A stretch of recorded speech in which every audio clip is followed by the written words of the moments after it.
مضمون Urdu class second year آخری نظم قطعات ہے۔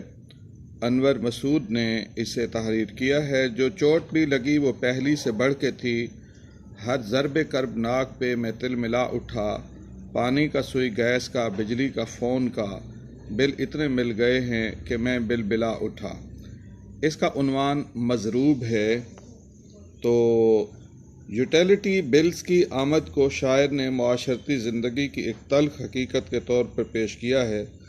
ہر بل کو ایک نئی ضرب یعنی چوٹ قرار دیا ہے کہ ہر چوٹ پہلی سے بڑھ کر تھی، ہر نئی چوٹ پر شاعر تڑپ اٹھتا ہے۔ وہ بل پانی، سوئی گیس، بجلی اور فون کی صورت میں ہیں۔ اتنے زیادہ بلوں کا اوپر تلے مل جانا کسی قیامت سے کم نہیں، جن کو دیکھ کر اچھا بھلا انسان بھی چیخ اٹھتا ہے۔ جدید دور کے مسائل میں سے ایک مسئلہ مہنگائی بھی ہے۔ اس مسئلے کو شاعر انور مسعود نے اس خطے میں موضوع بنایا ہے۔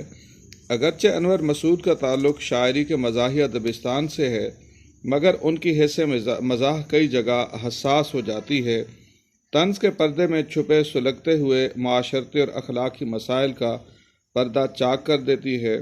ہمارے معاشرتی مسائل اور امراض کا تبصرہ ان کی مزاحیہ شاعری میں ابھر کر سامنے آیا ہے۔ اس خطے میں انہوں نے عوام کو درپیش مسائل کو پورے دکھ اور کرب کے ساتھ پیش کیا ہے۔ حالانکہ زبان میں مجموعی طور پر مزاح کا عنصر غالب ہے، بقول دانشور طنز و مزاح معاشرتی مسائل کے حل کے لیے نشتر کا کردار ادا کرتے ہیں۔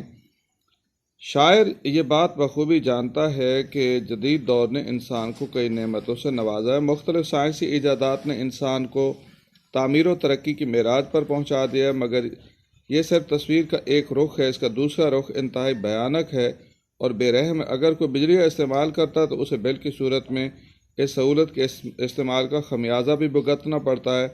یہی صورتحال پانی، گیس اور ٹیلی فون وغیرہ ایسی سہولیات کے لیے استعمال کی ہے۔ مثال کے طور پر گھر میں اس مسئلے پر جھگڑے کھڑے ہو جاتے ہیں۔ پیسوں کا معاملہ تو الگ ہے کہ بل تو ادا کرتے ہی بنتی ہے، مگر اس کی وجہ سے جو مسائل سر اٹھاتے ہیں، شاعر نے اسی وجہ سے ان مسائل کے لیے ضرب کربناک کا استعارہ استعمال کیا ہے۔ یہ بقول ذاکر حسین کہکا درکنار جان من مسکرانے کا بل بھی آئے گا، مفت میں کب سے کھا رہے ہو، سانس پانے کا بل بھی آئے گا۔ جب کوئی شخص ان بلوں کا سنتا ہے یا خود اپنی آنکھوں سے بل پر لکھی ہوئی رقم دیکھتا ہے تو یہ سہولت پس منظر میں چلی جاتی ہے۔ معاشرہ انسان کے آرام و سکون کے بھی پیسے وصول کرتا ہے۔ یہ سلسلہ صرف ایک سہولت تک ہی محدود نہیں رہ جاتا، بلکہ چند ایسی ضروریات ہیں جن پر انسان کا پیدائشی حق ہے۔ ان میں سے ایک پانی ہے۔ کم از کم پانی ہر شخص کی دہلیز پر بغیر کسی قیمت کے میسر ہونا چاہیے، مگر جب اس کے واجبات کا بل آتا ہے تو پانی نعمت کم اور جرم زیادہ لگتا ہے کہ میں نے اتنا زیادہ پانی استعمال کیا کہ آج اس کا اتنا ہرجانہ ادا کر رہا ہوں۔ یہی حال ٹیلی فون اور دیگر واجبات کا زندگی جبر مسلسل کی طرح کاٹی ہے، جانے کس جرم کی پائی ہے سزا یاد نہیں۔